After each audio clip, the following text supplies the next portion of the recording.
Hello student, Sunrise Public School दे के online class में आप सभी का वेलकम।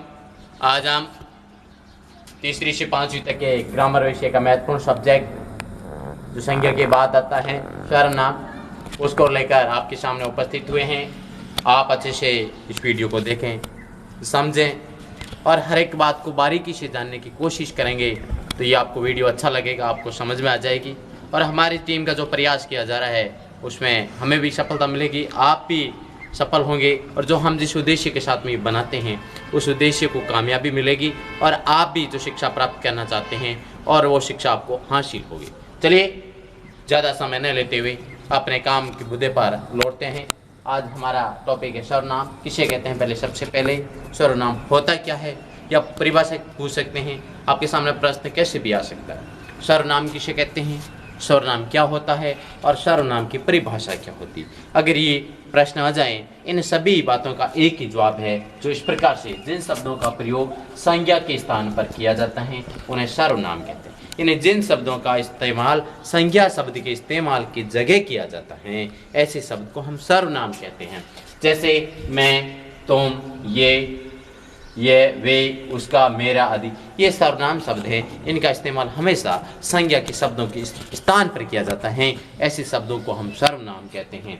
मुख्य तौर पर जो हिंदी व्याकरण है, हिंदी व्याकरण में सर्वनाम के प्रकार है जो आपके सामने दिए गए हैं, जिसमें पहला पुरुषवाचक सर्वनाम, दूसरा निश्चयवाचक, तीसरा संबंधवाचक, चौथा अनिश्चयवाचक, पांचवा प्रश्नवाचक, छठा निजवाचक और सातवां संकेतवाचक। ये सर्वनामों के प्रकार है। वापस पुरुषवाचक सर्वनाम, निश्चयवाचक सर्वनाम, संबंधवाचक सर्वनाम, अनिश्चयवाचक सर्वनाम, प्रश्नवाचक सर्वनाम, निजवाचक सर्वनाम और संकेतवाचक सर्वनाम। सबसे पहले हम पुरुषवाचक सर्वनाम के बारे में जानकारी प्राप्त करते हैं। क्या होता है, जिन सर्वनाम में शब्दों में किसी व्यक्ति का बोध होता है, लगता है कि किसी व्यक्ति के लिए शब्द इस्तेमाल किए जा रहे हैं, ऐसे शब्दों को पुरुषवाचक सर्वनाम कहते हैं। यानी हमें ये पता चल जाता है कि ये सर्वनाम पुरुष के लिए इस्तेमाल किया जाता है, पुरुष जाति के लिए इस्तेमाल किया जा रहा है, ऐसे शब्दों को हम पुरुषवाचक सर्वनाम कहते हैं। जैसे मैं, तुम, तू, वह, वे, उसका, उनका, मेरा, हमारा, तुम्हारा, आपका आदि। और ये शब्द हमेशा पुरुष जाति के लिए इस्तेमाल किए जाते हैं, ऐसे शब्दों को हम पुरुषवाचक सर्वनाम कहते हैं। और पुरुषवाचक सर्वनाम मुख्य रूप से 3 प्रकार के होते हैं, जिसमें उत्तम पुरुष, मध्यम पुरुष और अन्य पुरुष 3 प्रकार के होते हैं। ये भी आपको पुरुषवाचक में भी पूछ ले कि पुरुषवाचक सर्वनाम कितने प्रकार के होते हैं, तो वो भी होते हैं 3 प्रकार के। एक होता है उत्तम पुरुष, दूसरा होता मध्यम पुरुष और तीसरा होता है अन्य पुरुष। ये सर्वनाम जो पुरुषवाचक होता है इसके भी 3 प्रकार के होते हैं। आप चलते हम दूसरे सर्वनाम के बारे में विचार करते हैं कि निश्चयवाचक सर्वनाम क्या होता है। निश्चय जो सर्वनाम शब्द किसी निश्चित व्यक्ति या वस्तु का बोध कराता है, लगता है ये निश्चित है, निश्चित चीज के लिए जो इस्तेमाल किया जाता है उसको हम निश्चयवाचक सर्वनाम कहते हैं। ये वह यहीं पढ़ रहा है, यहीं का मतलब इस जगह फिक्स हो गई, जगह की एक जगह बता दी गई, इन्हें निश्चित कर दिया गया, तो इसको इसलिए हम उसको निश्चयवाचक सर्वनाम कह रहे हैं। यहाँ पर वह शब्द है ये निश्चितता को प्रकट करता है, इसलिए हम इसको निश्चयवाचक सर्वनाम कहते हैं। अब अनिश्चयवाचक सर्वनाम जिन शब्दों का जो है निश्चित वस्तु का बोध नहीं होता है, लगता नहीं है, अनिश्चित लगता है, ये फिक्स नहीं होती हैं, ऐसी के लिए हम यहाँ पर कहते हैं। तो यहाँ पर अनिश्चितवाचक सर्वनाम का प्रयोग होता है। यहाँ कोई नहीं आया, इन कोई नहीं का यह मतलब निश्चित नहीं है, कोई आया नहीं आया, इसका मतलब यहाँ पानी में कुछ पड़ा क्या, ये निश्चित नहीं है। तो कुछ शब्द के लिए यहाँ पर निश्चय जो है नहीं होती है, इसलिए अनिश्चित है, अनिश्चयवाचक सर्वनाम के तौर पर जाना जाता है। तो ये आपको अच्छे ढंग से कॉपी में नोट आउट करना है, इन बातों को लिखना है, और जो अगर आप पास नहीं है तो इस समय स्क्रीनशॉट ले लेंगे ताकि आपको ये बात आराम से समझ में आ जाएगी, ताकि आप हर प्रकार से इन बातों को लिख सकें। हम इसे आगे पढ़ना शुरू करते हैं। अब अपना सर्वनाम का अगला प्रकार है संबंधवाचक सर्वनाम, इसके बारे में हम पढ़ेंगे अभी। ये मुख्यतः हमारा वीडियो बनाने का उद्देश्य तीसरी से कक्षा 5वीं तक की ग्रामर की जो हिंदी ग्रामर है उसकी जानकारी प्रदान करना। बहुत सारे कॉम्पिटिटिव एग्ज़ाम के साथ साथ में 5वीं बोर्ड, 4थी में और तीसरी क्लास के अंदर इनसे जुड़े बहुत सारे क्वेश्चन हमारे परीक्षाओं में भी पूछे जाते हैं। और हमें इन परीक्षाओं से संबंधित जो जानकारी है हम सिर्फ रटे रटाए नहीं, एक मानसिक रूप से समझकर इन प्रश्नों का जवाब देना सबसे बेहतर होगा। अगर हम मन से समझकर इन बातों का जवाब लिखें तो हमारे लिए बहुत बड़ी एक अचीवमेंट होती है कि हम समझकर कोई बात का रटे रटाए तो हर कोई लिख सकता है, लेकिन रटना कोई बड़ी शिक्षा प्राप्त करने का कोई मौलिक उद्देश्य नहीं माना जाता है। समझना और सीखना सबसे बड़े शिक्षा का एक उद्देश्य माना जाता है। चौथा, संबंधवाचक सर्वनाम।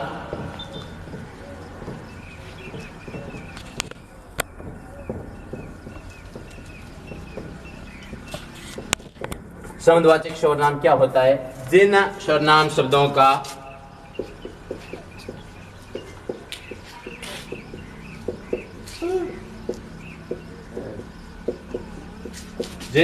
शब्दों का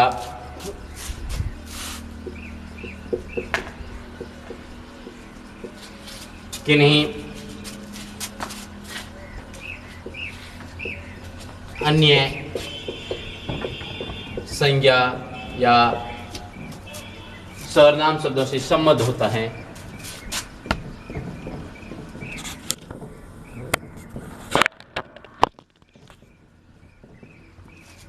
से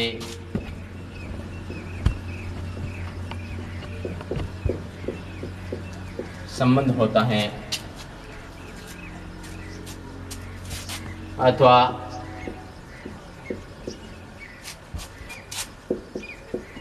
जो दो वाक्यों अथवा उपवाक्यों को जोड़ते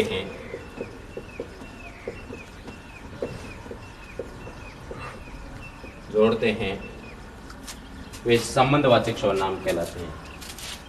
वे संबंधवाचक सर्वनाम कहलाते हैं।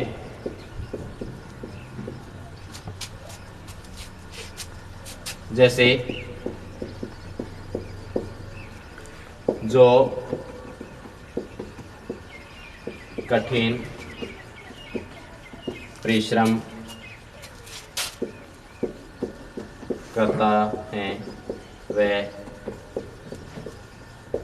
सफल होता है। यहाँ पर दो वाक्यों को जोड़ा जा रहा है। ये यहाँ पर दो वाक्य जोड़ते हैं, जो कठिन परिश्रम करता है एक वाक्य और दूसरा वह सफल होता है दो वाक्य। दो वाक्य आपस में एक दूसरे से जुड़ जाते हैं, इसको हम संबंधवाचक सर्वनाम के नाम से जानते हैं। यहाँ पर वह शब्द है और जो शब्द है ये आपस में संबंध स्थापित कर रहे हैं। अब पांचवा, प्रश्नवाचक सर्वनाम।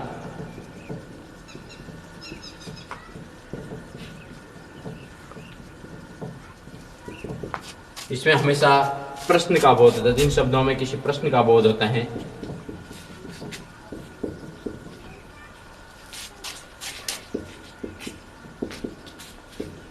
जिन सर्वनाम शब्दों में किसी प्रश्न का बोध होता है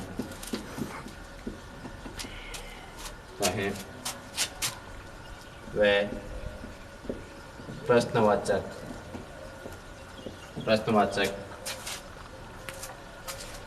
सर्वनाम कहलाते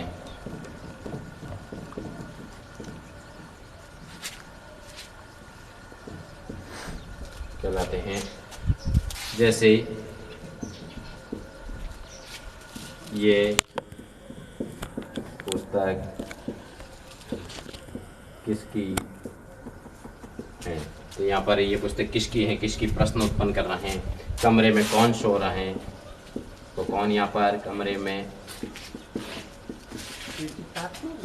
कौन सो रहा है, तो ये यहाँ पर प्रश्न उत्पन्न कर रहे हैं, इसलिए प्रश्नवाचक सर्वनाम है। आप निजवाचक सर्वनाम।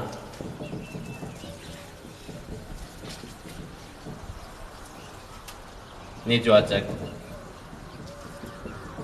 सर्वनाम जिन शब्दों का कर्ता अपने स्वयं के लिए इस्तेमाल करता है, जिन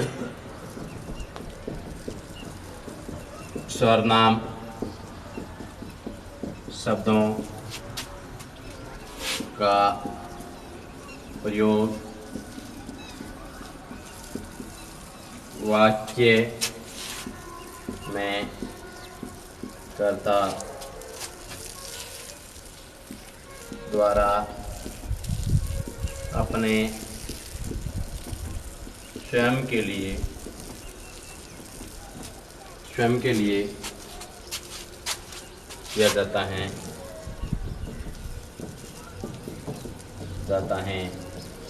निजवाचक सर्वनाम कहलाते हैं। निजवाचक सर्वनाम कहलाते हैं। जैसे ये अपना मकान है, अपना मकान। मैं स्वयं दुकान पे बैठता हूँ। मैं यहाँ पर अपने लिए कर रहा है, स्वयं दुकान पर बैठता। तो ये निजवाचक सर्वनाम है। अब संकेतवाचक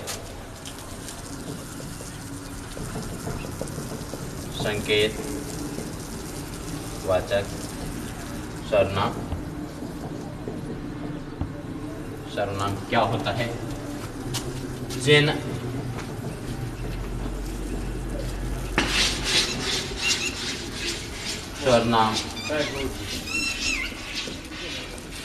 सर्वनाम शब्दों से किसी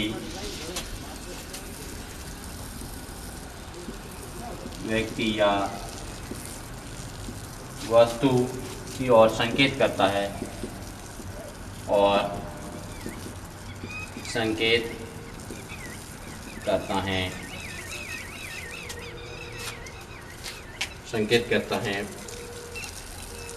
उसे संकेतवाचक सर्वनाम कहते हैं। संकेतवाचक सर्वनाम कहते हैं।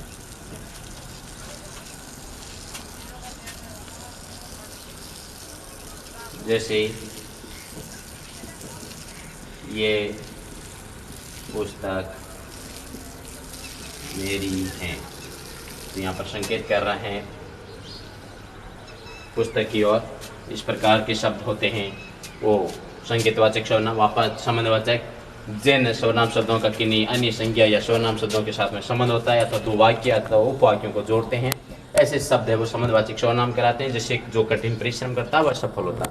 यहाँ पर जो शब्द है वो भी जोड़ने के लिए और वह दोनों जोड़ने के लिए संबंध आपस में स्थापित कर रहे हैं, इसलिए इसको संबंधवाचक सर्वनाम कहते हैं। प्रश्नवाचक जिन शब्दों में प्रश्न का बोध होता है, जैसे पुस्तक किसकी है तो किसकी यहाँ प्रश्न उत्पन्न कर रहा है, कमरे में कौन कौन का यहाँ प्रश्न उत्पन्न कर रहा है, तो यहाँ पर ये प्रश्न उत्पन्न करने वाले शब्द प्रश्नवाचक सर्वनाम कहलाते हैं। निजवाचक सर्वनाम जिन शब्दों में वाक्य में अपने लिए करता है, खुद के लिए, ऐसे शब्दों को हम सर्वनाम निजवाचक सर्वनाम कहते हैं। जैसे वह ये अपना मकान है, मैं स्वयं दुकान पर बैठता हूँ, वो अपने लिए प्रयोग कर रहा है, तो निजवाचक सर्वनाम। संकेतवाचक तो किसी वस्तु की ओर संकेत करता है, जैसे ये पुस्तक मेरी है, वह पेन मेरा है, ये डायरी मेरी है, तो यहाँ पर ये संकेत किया जा रहा है। ऐसे शब्दों को हम संकेतवाचक सर्वनाम कहते हैं। तो आपको ये वीडियो अच्छा लगा होगा। आपका दिन शुभ रहे। Thank you and have a nice day.